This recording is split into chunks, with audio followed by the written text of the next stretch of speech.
लातूरचा ऋषिकेश बोमणे ठरला सिद्धेश्वर केसरीचा मानकरी। लातूरचे ग्रामदैवत श्री सिद्धेश्वर देवस्थानच्या यात्रा महोत्सवात पार पडली जंगी कुस्त्यांची स्पर्धा।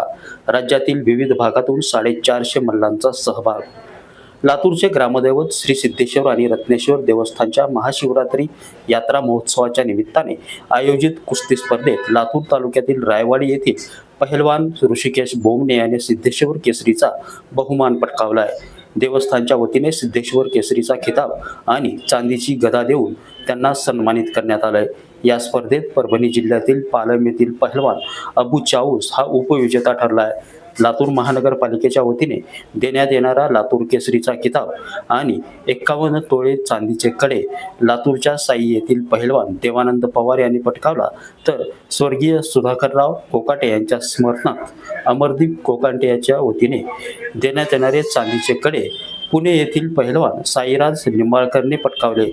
यंदाच्या कुस्ती स्पर्धेत लातूरसह मराठवाड्यातील उर्वरित जिल्ह्यातून तसेच सोलापूर, पुणे, सांगली, सातारा या जिल्ह्यातून जवळपास 450 मल्ल यावेळी सहभागी झाले होते।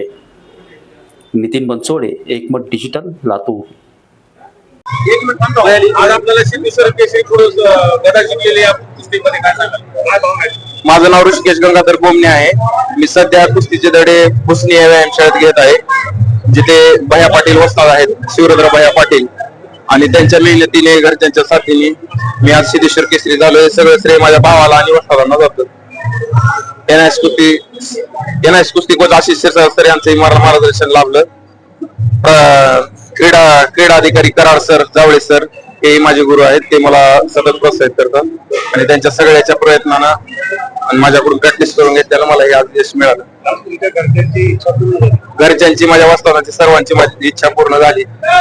आपण युवकांना काय संदेश द्या?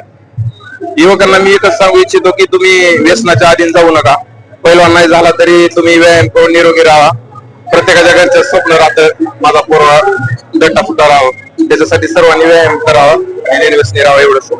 अशा स्पर्धा लातूरात वेगवेगळ्या ठिकाणी झाल्या पाहिजेत। अशा स्पर्धा लातूरमध्ये वेगवेगळ्या ठिकाणी झाल्या पाहिजेत, कारण युवा पिढीला प्रोत्साहन मिळेल आणि कुस्ती क्षेत्रात नाही, कुस्ती क्षेत्रात, कबड्डी क्षेत्रात म्हणजे प्रत्येक खेळ जर लातूरमध्ये झाला जास्ती प्रमाणात तर युवा पिढी त्याच्याकडे वळेल आणि निरोगी राहील।